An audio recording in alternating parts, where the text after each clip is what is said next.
Okay, so what's up guys? Welcome to Fantasy Fun Talk about Business.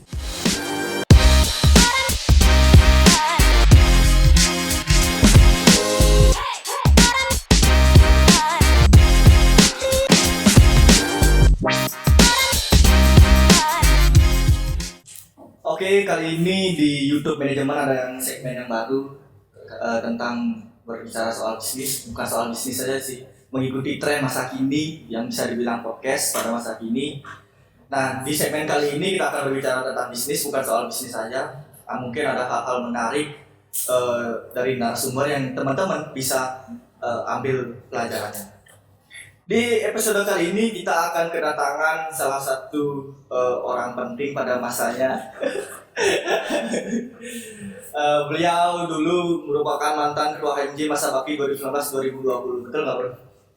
Betul. Asik. So welcome to Mulia Pradipta. Sorry. Halo. Bagaimana kabarnya? Aku manggilnya Kak apa Mulia aja? Kak aja ya. Oh, Kak aja. Isi Mulia ya. Kak Mulia Ya. itu. Oke. Baik. Baik kabarnya. Nah, adik Man gimana kabarnya? Ya, biasa. Ya, tambah kurus ya. Oke, nah next kita berlanjut ke gini ya. Sebelum kita berbicara soal bisnis, kita berbicara soal kehidupan pribadi dulu dari seorang Kak Mulia. Mungkin banyak yang belum tahu Kak Mulia ini siapa. Kok bisa pada zamannya bisa menjadi ketua, mungkin bisa diceritakan dari awal. Pertama kan nama lengkap. Sambil santai ya. Oh iya ya. Minum kopi dulu ya. Ya, Oke. Kok aku jualan kopi juga? Oh masa? Oh ya ntar aja. Oke. Jadi benar tadi yang bilang aku ketua HMJ periode 2019-2020. Bisa jadi ketua HMJ emang karena kebetulan mungkin nggak ada pilihan lain lagi. Jadi bisa dibilang pilihan terbaik di antara yang terburuk. Dari kecil di Singaraja, emang Singaraja, kuliah di UNISA, jurusan manajemen juga. Ya itu mungkin emang udah jalannya aja di ketua. Oh, berarti emang udah dari kecil di Singaraja. Ya dari kecil di Singaraja. Berarti SMA di Singaraja. SMA Singaraja. SMA 1 Singaraja. SMA 1 Singaraja. SMA 1 Singaraja. Semansa. Oke, dari Semansa ke Undiksa, apakah sebelumnya emang pure nyari Undiksa ya? Terus sebelumnya ada pilihan universitas lain kan biasanya banyak tuh ada pilihan dua. Kalau dulu di Semansa tuh waktu angkatan aku tuh kan pas zaman-zamannya senam PTN tuh yang kita tuh di ranking 50 besar di sekolah buat dapat jatah senam PTN. Nah, ada tuh aku tuh dapat 50% tuh aku dapat tuh senam PTN. Tapi karena ada salah satu bimbel logonya nilai senam PTN ku lintas jurusan dibawa ke ekonomi bisnis UB pilihan pertama, pilihan kedua sastra kalau nggak salah UB, pokoknya jauh, pilihan ketiga UNUD. Gak dapat semuanya. Emang tuh emang ya sekedar aja lah karena bonus. Terus tuh aku dapat dari sekolah kedinasan di Jogja, STPN di sana seminggu, gak dapat. Maunya nggak kuliah tuh, karena udah pengennya tahun depan aja. Tapi sama orang tua harus kuliah daripada nganggur. Dan bukan terpaksa ya untuk sementara di Unisa. Tapi karena enak ketemu teman ya lanjut. Sebenarnya sama aja mau universitas. Lain sih. Oh lain. Oke. Akhirnya berlanjut ke masa menjadi Kak Mulia HMJ 2 periode ya bisa dikatakan ya. Periode pertama sebagai di bidang apa tuh? Bidang 5. Bidang 5. Sekretaris bidang 5. Terus melanjut ke jadi ketua. Asik. Ini Bli, ada hal menarik sih antara organisasi dan kuliah jika kita berbicara di bidang perkuliahan. Ada tantangan tersendiri nggak sih sebenarnya? Tantangan tersendiri sih bagaimana kita mengikuti organisasi dan juga perkuliahan. Sebenarnya kalau bicara masalah tantangan tuh balik ke diri sendiri ya. Aku sendiri belajar berorganisasi itu pure baru semenjak kuliah semester 1 ikut rekrutmen kepanitiaan, karena waktu SMA memang ketertarikan tuh bukan di organisasi tapi lebih ke mungkin olahraga atau sekedar emang sekolah untuk menimba ilmu dengan masa depan yang lebih cerah. Tapi kenyataannya seperti itu. Kenyataan berkata tidak. Kalau kesusahannya sih tergantung diri sendiri, bagaimana diri sendiri menyikapi setiap permasalahan yang dihadapi kan gitu. Bagaimana kita mindset diri sendiri untuk mengambil poin-poinnya dari setiap kejadian aja sih. Sebenarnya tergantung diri sendiri aja Kembali sih. ke diri sendiri masing-masing. Kembali ke diri sendiri. Kalau dari diri sendiri yang nggak mampu ya kita kasih apa ya kan juga dia bakal pikir ini untuk apa sih untuk apa. Keputusasaan. Sekarang Kak Mulia udah selesai skripsian.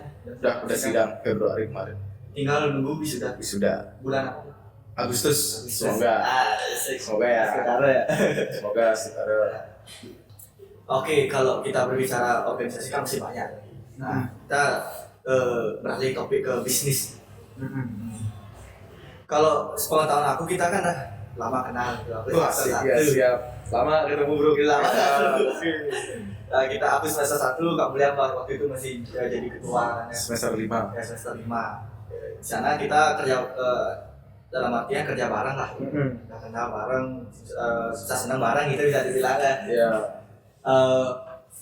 Yang aku dengar juga kan Kak Mulia dulu pernah buat Mr. Rocket. Ya. Mr. Rocket dan Ox. Nah, Mr. Rocket dulu deh. Kita bahas Mr. Rocket dulu. Gimana sih konsep dari brand Mr. Rocket itu? Mr. Rocket. Apa yang dijual? Mr. Rocket itu sebenarnya lahir tahun 2019 akhir kalau nggak salah bulan Agustus 2019. Ya.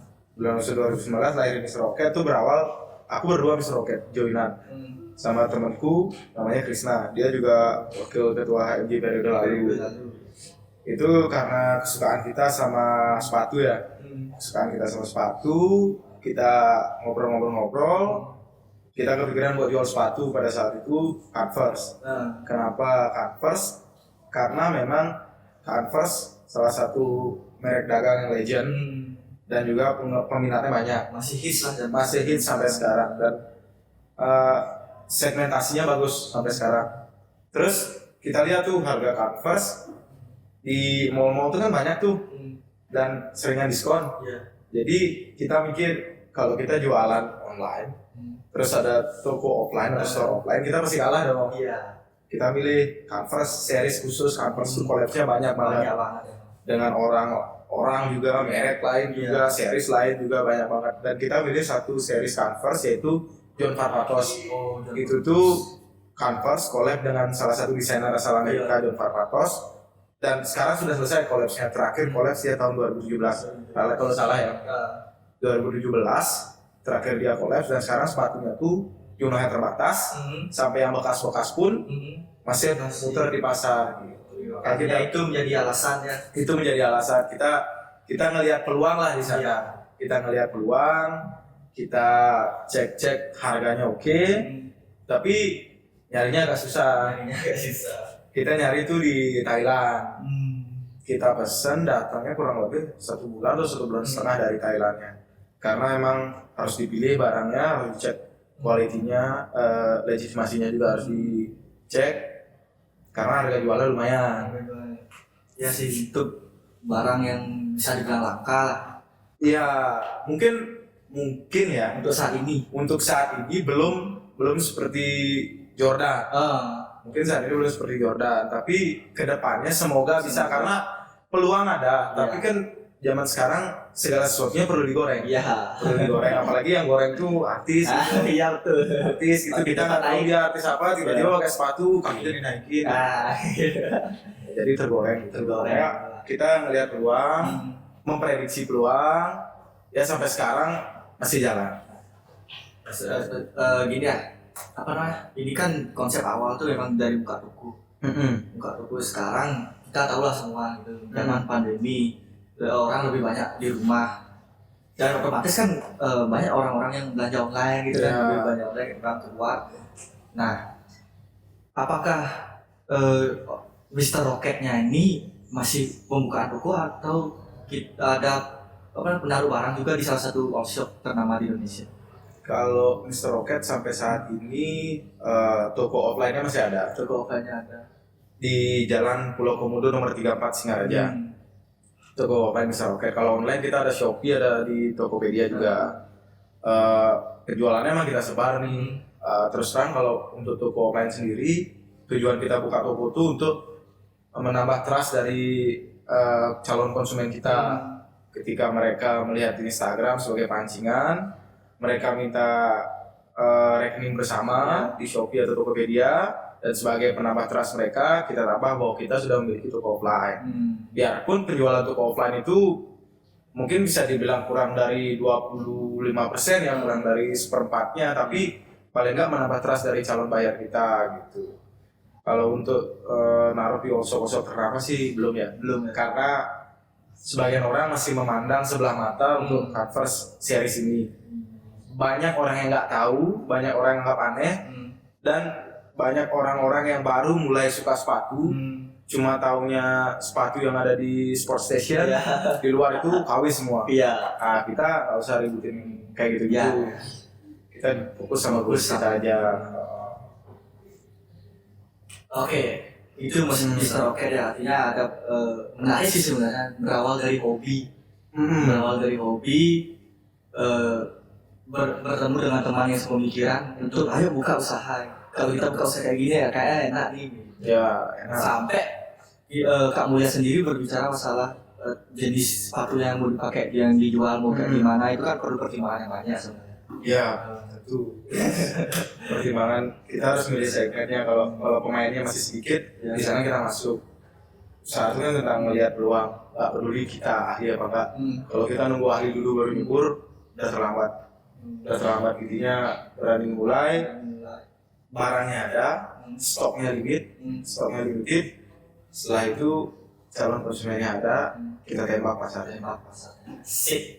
Kalau kita mancing, lempar aja dulu. Kalau mikir-mikir nggak dilempar, kasihan umpannya. Iya benar sih. Artinya kita harus berani memulai ya. Berani memulai. Ada tuh lagunya tuh. Apa? Berani memulai apa yang kau inginkan seperti Oke.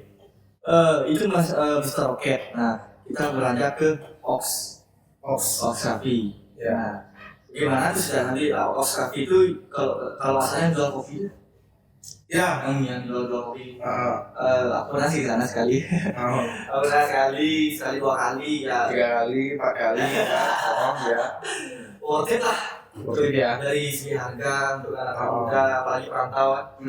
Worth it lah. Nah, untuk sejarah gimana? Apakah dari Mr. Rocketnya ingin mengembangkan diri atau bagaimana? Kalau Ox sendiri itu pertama kita kepikiran buka karena kita bosan nih ngeliat store-nya Mr. Rocket, isinya sepatu doang kan. Isinya sepatu, yang datang cuma teman-teman aja. Nah, kita ngeliat peluang di sana nih. Teman-teman ini datang haus, beli minumnya ke toko sebelah. Kalau kita sediain minum, mereka datang terus beli. Akhirnya kita suntik dana lagi, kita buka kopi. Itu jadi alasan ya. Itu jadi alasan utama ya. Sampai itu juga bisnis kopi ini termasuk bagus untuk branding satu tempat sekarang. Mungkin banyak orang bilang zamannya bakal berakhir nih. Mungkin 2-3 tahun lagi juga mungkin nggak sebumi sekarang, tapi ya namanya kita lihat peluang, di mana ada peluang di sana kita manfaatkan.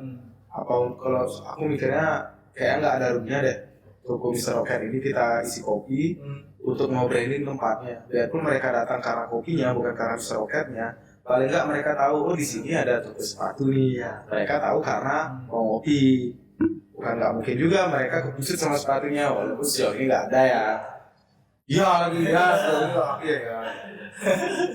Ya emang itu sih tujuannya awalnya Ox Coffee. Sip. Gini kalau kita berbicara soal apa namanya teori yang kita pelajari di manajemen kan pasar di mana tempat kita akan melakukan penjualan itu kan berpengaruh juga. Iya berpengaruh. Di kalau saya Jalan Pulau Komodo yang kalau bilang tadi ya, apakah ada pertimbangan akhirnya bisa di Pulau Komodo buka toko gitu? Kalau pertimbangan di Pulau Komodo itu pertama karena memang itu punya salah satu teman kita. kita dapat harga yang bagus di sana. Dan ini karena pertama nyoba. Balik lagi tadi tujuan buka toko itu adalah kita nggak terlalu memperdulikan bagaimana respon orang-orang di sekitar toko offline kita. Tapi kita lebih memperdulikan toko offline ini untuk menambah trust calon konsumen kita. Jadi dimanapun tempatnya oke-oke aja gitu. Tapi setelah kita buka Coffee, baru mulai kelihatan di sana karena Coffee kan otomatis nggak mungkin dong orang beli online terus kita kirim lewat Shopee kopinya. Jadi kita mulai tuh ketemu buyer-buyer yang real emang di sana benar-benar untuk ngopi, dan kita sendiri juga ngerasa, aku sama beberapa temen tuh ngerasa tempatnya jauh memang jauh, jadi untuk menarik minat pelanggan yang lewat untuk ngopi itu susah gitu. Jadi pertimbangannya sebenarnya emang karena harganya bagus, dan itu awalnya Mr. Rocket di sana dengan pertimbangan awal Mr. Rocket tadi. Oke, kita sekarang berbicara soal kepegawaian kalau ada orang ya. Yang awalnya Kak Mulia itu kan berdua tuh sama Mr. Rocket sama Kak Krisna. Nah, terus beranjak ke Ox, dan dari Ox sekarang. Nah, apakah di sana ada penambahan orang? Kalau di Ox sendiri, Apa masih berdua aja? kalau di Ox sendiri, aku sama Krisna tuh hitung satu karena yang invest di sana itu adalah Mr. Rocket.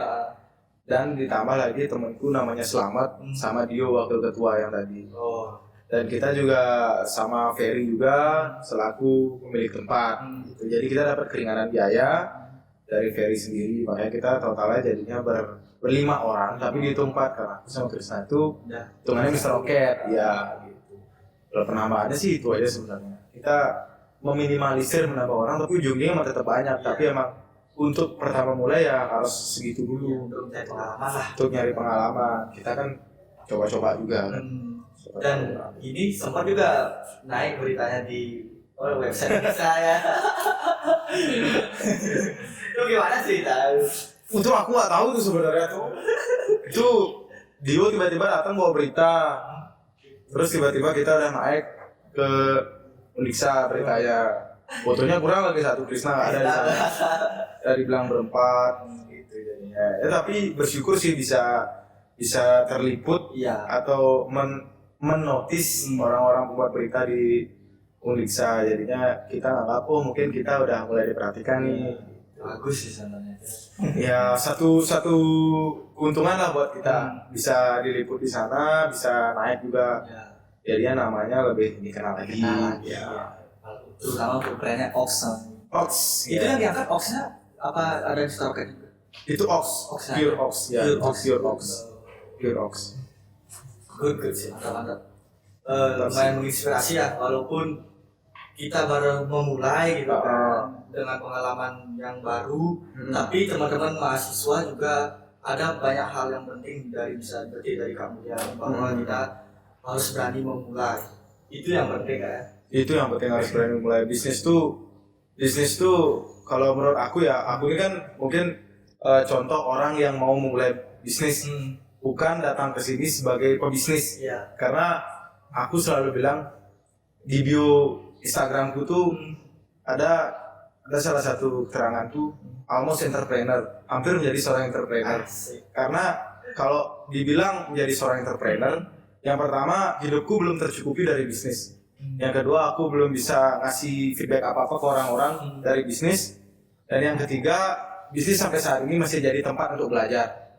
Jadi, kalau kita bilang ke bisnis, kita udah bisa buka lapangan untuk orang lain. Kita udah bisa memenuhi kehidupan kita dari bisnis. Kita sudah bisa ngasih feedback ke orang lain. Mungkin kita sudah pure orang lain perhatikan karena bisnis kita. Kalau aku belum. Makanya aku bilang, I am an almost entrepreneur. Hampir menjadi seorang entrepreneur gitu. Makanya sampai saat ini masih belajar karena aku kan udah sidang tapi belum wisuda.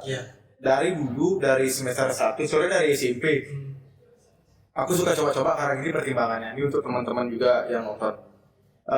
Selama kalian masih punya orang tua, makan itu kalian tuh nggak bingung nih tiap hari mau makan apa. Kalian nggak mikir mau makan apa. Termasuk yang ngekos ya, dalam artian bukan yang nggak mikir mau beli apa, tapi kita punya kemampuan untuk berbelanja, punya kemampuan berbelanja, punya rumah untuk pulang, punya orang tua untuk berkeluh kesah. mulailah bisnismu sesegera mungkin. Jangan nunggu kamu susah baru mulai bisnis. Asik. Karena gini, kalau bisnis kita gagal, modal kita habis, kita pulang ke orang tua, kita masih bisa makan walaupun uang kita habis. Mungkin resikonya paling kita nggak bisa keluar nih karena nggak ada uang. Paling nggak kita punya rumah biar nggak kehujanan kepanasan. Kita mikir lagi, kita coba lagi. Kalian tuh punya waktu, at least sampai tamat kuliah, untuk benar-benar nyari bisnis yang cocok untuk kalian. Jadi nggak peduli kata orang, misalnya dibilang kita ganti-ganti bisnis nih, terus ada orang bilang, kok nggak serius banget sih, bisnisnya ganti-ganti terus. Bisnis itu bukan tentang serius nggak serius. Di mana ada peluang di sana kita tembak. Aku sering diginin sama orang nih, Mulia nih bisnisnya banyak kali, semua dicoba-cobain tuh semua dicoba-coba gitu loh. Tapi kok nggak ada jalan. Sekarang kalau kita balik, emang setiap pencapaian saya harus saya kasih tahu ke mereka. Kalau bisnis saya jalan apa harus saya umumin tuh? Buat story sampai titik-titik storynya? Enggak kan? Enggak mungkin kan? Kalau saya buka bisnis baru apa berarti yang lama gagal? Enggak dong. Ntar malah kalau kita buat misalnya di proses story kita sampai di titik apa dibilang alay ya Bilang alay. nggak ada masalah Ini orang mau jualan apa mau pencitraan? Gitu nantinya. Banyak sebenarnya hal yang perlu dikembangin nih. Apalagi kita manajemen nih. Kalau saya dulu sering bercanda gini sama teman saya. Kita duduk bersepuluh, 15. Kita pasti ngomong gini. Kita semua orang-orang yang masuk di manajemen pertamanya pasti bingung mau kerja apa. Kita anggap manajemen kok berarti kita belajar berdagang di sini, kita belajar mengelola bla bla bla bla bla bla bla. Sampai kuliah 2 semester, 3 semester, 4 semester kita masih bingung kita mau jadi apa. Di sana yang salah. Kita boleh bingung ketika kita baru masuk manajemen, kita boleh bingung. Tapi ketika kita sudah jalani proses di dalamnya, harusnya secara nggak langsung udah muncul tuh mindset dalam pikiran kita. Paling nggak kita muncul lah, habis ini saya mau kemana? Terlepas saya, habis ini saya mau kerja di kantor itu nih. Habis ini saya mau kerja di LPD nih, itu kan terserah yang penting niatnya udah muncul nih. Yang salah itu adalah kalau kita udah lama di sini, terus kita masih santai-santai aja. Nanti kita keluar dari sini, kita nggak ada pekerjaan, terus kita bilang percuma kuliah di Indonesia nih nggak ada pekerjaan. Itu memang gini sih serba salahnya sebenarnya sekarang serba salah kalau kita nggak mau berusaha ya. Kalau kita nggak berusaha, udah lakuin aja. Kita tuh punya temen buat cerita, kita tuh punya teman buat nongkrong, apalagi kayak sekarang nih peluang-peluang di Warmawani besar banget. Kita ketemu orang baru. Kayak sekarang ini kita ngobrol, mencari relasi. Sekarang kita ngobrol, kenapa saya mau kesini? Biar nggak dibayar. Karena saya nanti mau promosi. Ada feedback yang kita dapat di sini, ada feedback yang kita dapat. Kita jaga hubungan dengan orang lain, hubungan baik. Kalau kita diomongin sama orang lain, diemin aja. Itu menambah, itu satu privilege buat kita untuk dikenal orang lain. Ketika orang ngomongin kita, berarti orang perhatian sama kita. Ketika orang perhatian sama kita, berarti mereka secara nggak langsung mengharapkan sesuatu dari kita. Entah itu gagal apa enggak, terserah. Yang penting mereka merhatiin kita. Berarti kita jadi pusat perhatian mereka. Berarti kita melakukan sesuatu yang lebih dari orang lain sehingga bisa diperhatikan. Makanya aku suka diomongin. Biarpun jelek, gak masalah. Terserah kalian. Terserah kalian. Aku ngelakuin apa yang menurut aku benar. Aku ngelakuin beberapa kali nyoba-nyoba bisnis. Pernah furniture sama teman juga. Pernah creative agency sama teman juga. Pernah apa lagi ya? Clothing line, SMA, dekor juga pernah, dan sekarang kopi sampai saat ini dan seroket. Nyoba-nyoba tuh kan, belum ketemu kan yang mana yang pas. Itu mestinya kita nyoba. Kalau kita dengar omongan orang lain, Mulia kok nyoba terus, bisnisnya baru terus, emangnya nggak pernah jalan nih kemarin. Kalau kita dengar omongan itu, mungkin aku start di clothing line sekarang. Di Singaraja lagi mati. Aku paksain di sana, tapi buat nyenengin orang lain, tapi aku sendiri nggak senang kan gitu. Kita harus nyoba kita harus nyoba, ketemu yang pas. Kayak tadi aku bilang, at least sampai kita tamat kuliah, kita punya waktu kita punya banyak kesempatan untuk gagal. Cari terus gagalnya, berhasil lanjut, sudah lanjut, udah tetap jalannya, coba lagi yang baru, kayak gitu. Karena ada juga salah satu quotes yang mengatakan bahwa habiskan kegagalan selagi masih muda. pas. Jangan malu gagal. Aku berapa kali gagal gak punya bekal ke kampus bawa nasi dari rumah masih bisa ketawa. Orang ketawain kita karena kita nggak bawa bekal, tapi uang kita habis untuk belajar loh. Belajar tuh nggak harus lewat buku. Kita bisa buka usaha. Kita udah keren. Karena enak loh. Usahamu bangkrut. Usahamu susah bangkrut. Kamu nongkrong sama teman-teman. Wih bos apa kabar? Kayak kali punya usaha. Itu udah oke lah, jadi bos. Biarpun dompet kita nggak isi, tapi orang lihat kita jadi bos. Besok orang mau buka bisnis nanyanya ke kita. Itu kepuasan batin tersendiri jadinya. Kan banyak pelajaran yang gini sebenarnya yang lumayan bagus sih, karena kita udah merasakan kegagalan. Kita tahu kegagalan kita di mana. Akhirnya kita mengevaluasi diri kita sendiri supaya kedepannya lebih baik lagi. Aku gagal, beberapa kali gagal bisa dibilang. Sampai hari ini ada beberapa bisnisnya yang jalan, tapi emang udah gak intens di sana. Ada gagal di beberapa hal. Ketika buka bisnis baru, bukan berarti gak bakal gagal lagi. Masih banyak kegagalan sekarang. Masih sampai sekarang ini masih banyak rasa kegagalan. Tapi poin yang terpenting itu adalah ketika kita udah ketemu kegagalan yang sebelumnya nih, selanjutnya kegagalan itu bisa terhindari, muncul kegagalan baru. Nanti kita next step lagi muncul kegagalan baru, tapi sebelumnya bisa terhindari gitu. Semakin banyak ngambil kegagalan kan semakin banyak kegagalan bisa terhindari. Kalau dia bisa satu tempat aja di zona nyaman, bukan zona nyaman sih, zona keberhasilannya dia, padahal penghasilannya belum bikin dia nyaman. Cuma bisa belanja di kantin, nggak bisa beliin orang lain. Mau sampai kapan kayak gitu loh. Artinya kalau kita tuh harus berani keluar dari zona nyaman, cari apa yang menjadi diri kita sendiri. Aku ngomong kayak gini juga belum kaya dari bisnisku, tapi paling nggak aku kaya sama pengalaman kegagalan aku. Itu yang aku bisa banggain sampai sekarang. Besok mungkin ada yang nonton yang pikir orang ini gagal ya terus gaya kali ngomong. Kegagalan itu harta karun aku. Aku punya harta karun kegagalan karena banyak nyoba. Buat kalian yang berhasil itu baru di beberapa bidang. Kalian hidup pun masih lama nih. Sampai sekarang mau terus di bidangnya tuh. Anggapan sekarang kita buka salah satu bisnis lah ya. Mungkin jual tanaman. Kita sukses nih. Kita sukses di umur 20 tahun.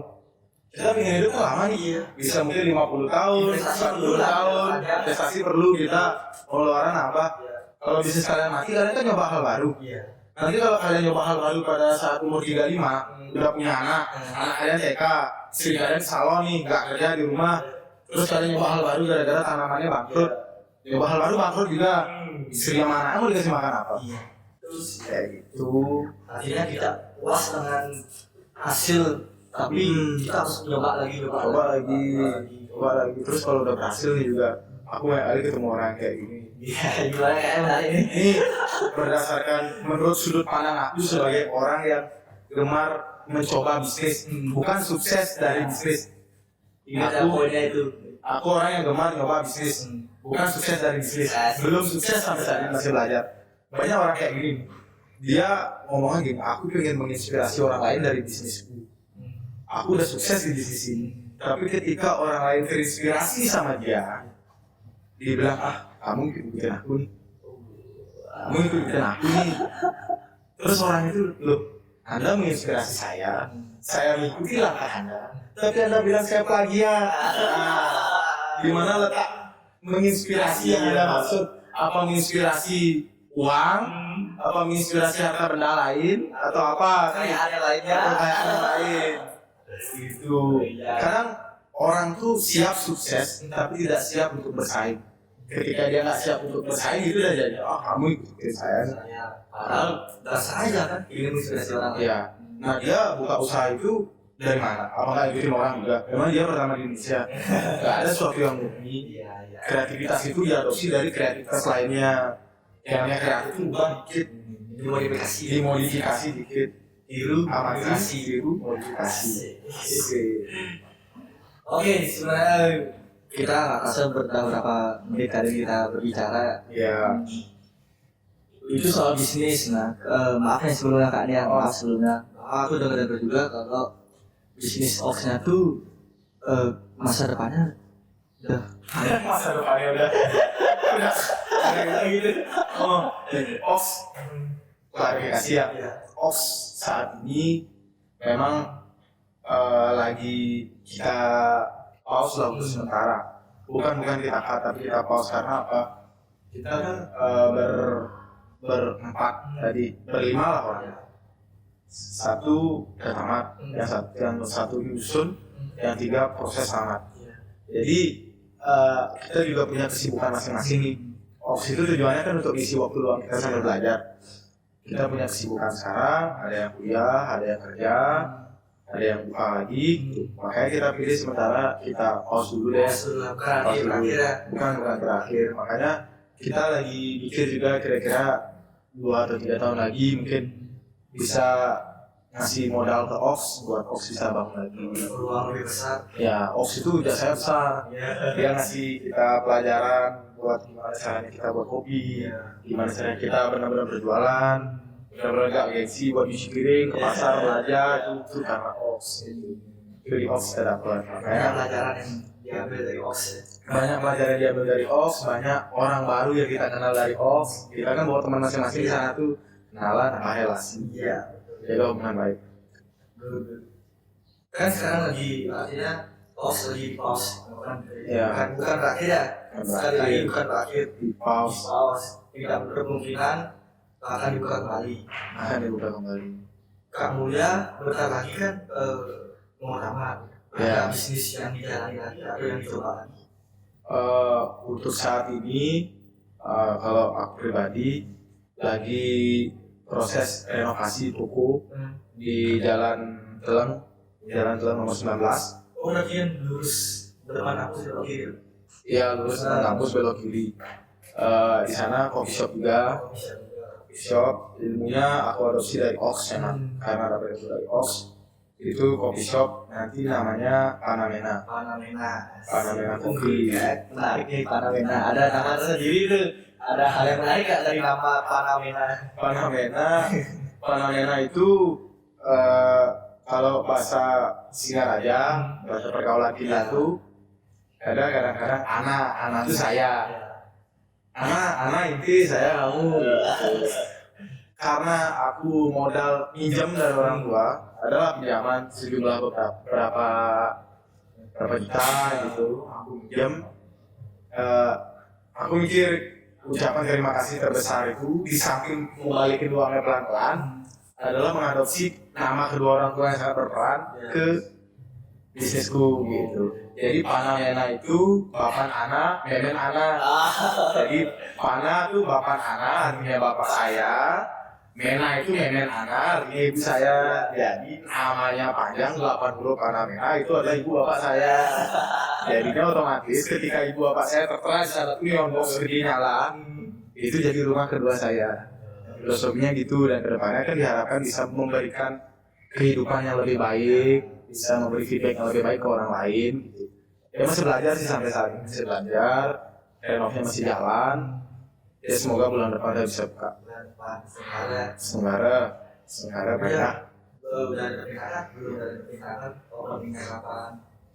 Opening Panamena nanti bulan depan kalau nggak ada halangan tanggal 16 Juni. Dinner ya teman-teman ya. Ini nanti Haji Manajemen sponsor nanti take selanjutnya di Panamena. Asik. Lantai 2 udah habisin lantai 2. Habisin. Ini yang menarik sebenarnya pada acara kayak gini ya. Kita berkolaborasi, berikan feedback masing-masing. Ini kopinya kopi Panamena bukan. Asik. Coba dulu ya lagi ya. Ya, kopi aja sih panas kopinya. Bikin pecah-pecah mulut.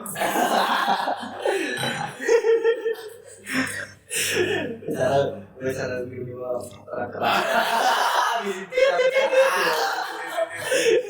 Tapi nggak ada isinya bang. Ya itu Panamena ya itu emang lagi berusaha aja di sana. Tapi juga karena goalsnya nanti pengen buka tempat F&B kan, food and beverage. Jadi aku pikir kalau branding di F&B itu susah. Karena kita cuma jual kalau F&B kan berarti kita fokus ke gimana nyajiin menu yang enak. Sama itu SDM-nya untuk masak juga susah. Nge-develop menunya juga uangnya besar. Kayak aku milih ngambil kopi dulu bertahap. Karena mungkin memang banyak orang bilang zaman kopi ini bakalan berakhir beberapa tahun lagi. Tapi balik lagi usaha itu kan lihat peluang. Waktu beberapa tahun ini cukup panjang untuk aku pikir untuk branding nama Panamena. Jadi kita ambil momen pada saat kopi lagi booming, branding Panamena. Ketika udah terkenal, orang-orang tuh mindsetnya pasti kalau udah terkenal tepatnya, apapun yang dikeluarkan produknya oke. Makanya kita manfaatkan dengan baik. Semoga bisa nanti berapa tahun ini tren kopi lagi naik, kita benar-benar manfaatkan dengan baik untuk branding. Dan kedepannya semoga rencana berjalan lancar, kita bisa branding F&B-nya langsung. Oke, itu Mas gini apa namanya? Apa namanya tadi gini? Panamena. Itu dibuka bertahap. Asal hari dibuka tanggal 16 Juni 2021. Ada gini, giveaway gitu, kayak apa gitu. Itu nanti kejutan. internal kita tunggu kabar aja. Kabar ya. Kalau semua tak bocorin nanti nggak seru nih. Ya nggak usah tak bocorin, pembukaan selama. Udah ada ide belum? Hah? Belum. Jangan dicek. Jangan dicek. Nggak ada. Karena gimana cara mangengin dulu? Tunggu tanggal dapat Nanti tunggu saja. Dari mereka yang dulu ya. Kalian mau kopi gratis? Nggak ada. Bayar nanti sambil. Tidak ada. Tidak ada istilah harga teman. Ada, teman harus menghargai temannya dengan bayar lebih atau belanja lebih. Kan ini yang menarik sebenarnya beli apa? Ntar lu teman kita nggak ada miskin, jadi jangan kita gratis. Ya itu. Karena gini, yang banyak gue lihat dari teman-teman dekat juga makan di luar lah. Kalau apa tuh harga teman.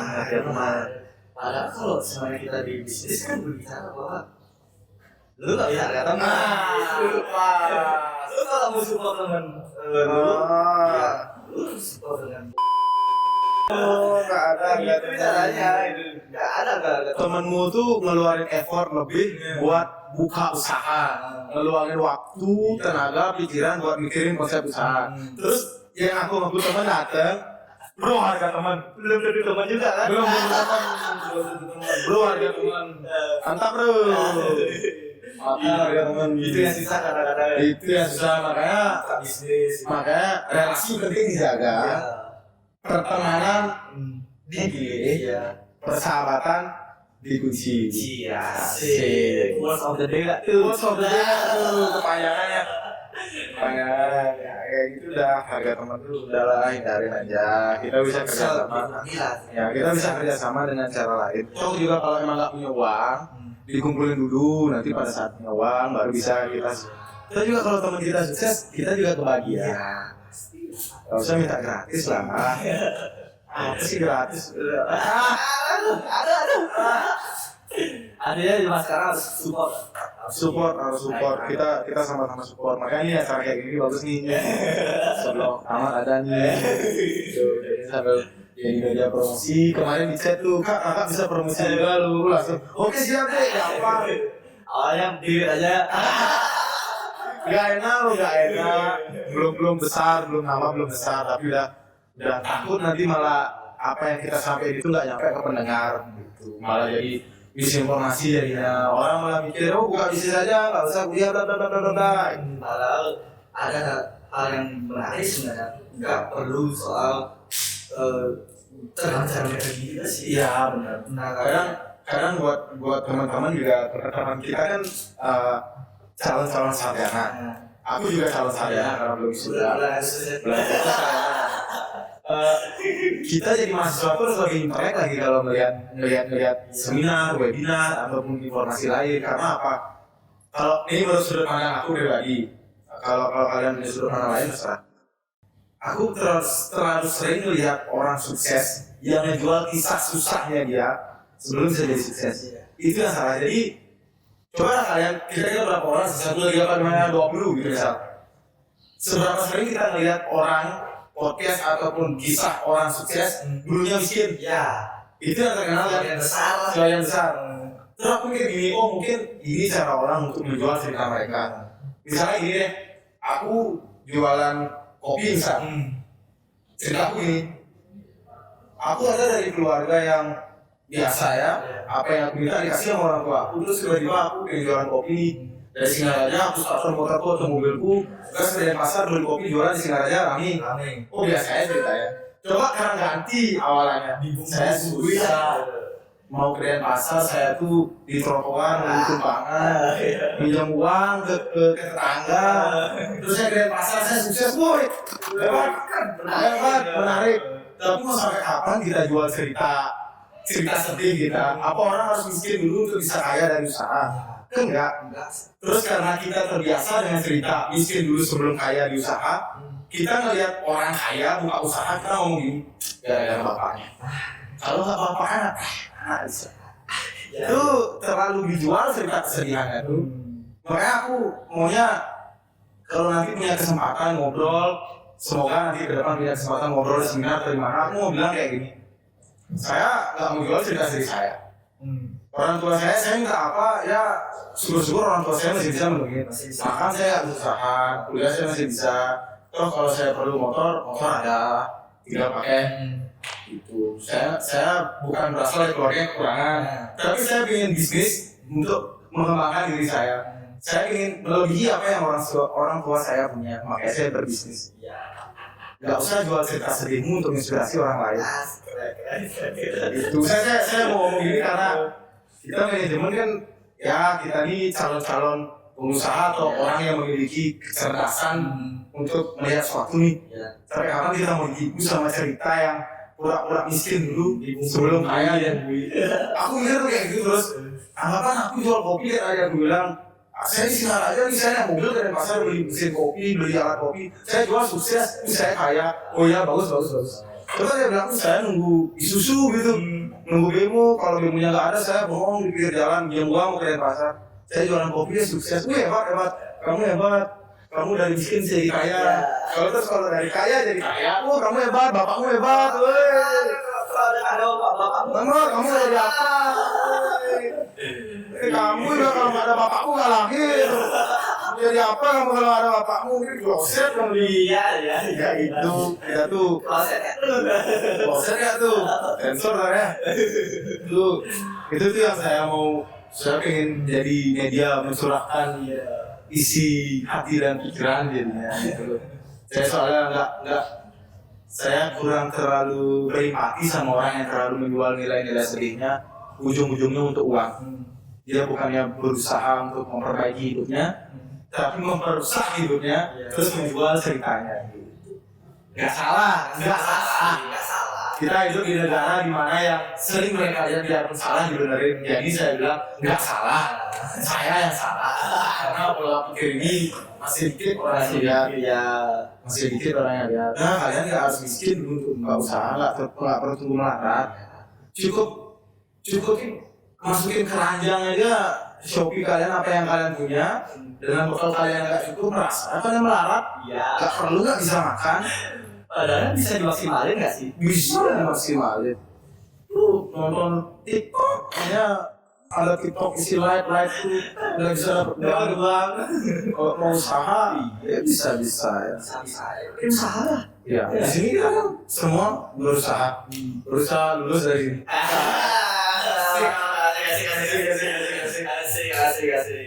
Asik. Oke, lumayan banyak juga berbincang. Dan bisa ngerti lah kita sebagai mahasiswa kalau nonton ini harus tahu lah mana yang jelek, mana yang buruk, mana yang bagus. Sekali lagi aku mau ucap terima kasih juga sama ANJ nih udah mengundang. Aku juga thank you nih bisa seperti waktunya. Nanti dipastikan buat yang nonton nih aku ini bukan orang yang sukses dengan usahanya, tapi orang yang senang mencoba usaha baru. Jadi apa yang aku bilang tuh itu 100% menurut pandangan aku. Apa yang udah aku jalani itu pandangan yang aku sampaikan tadi, dan nggak 100% mungkin cocok untuk mereka terapkan. Silahkan cari sendiri dan nanti ada yang ganti dulu di sini. Gitu. Istirahat berikan sedikit pelajaran lah. Ya bisa, kalau mau dipelajari bisa, kalau mau diabaikan bisa, terserah saja. Kalau mau nggak ditonton bisa.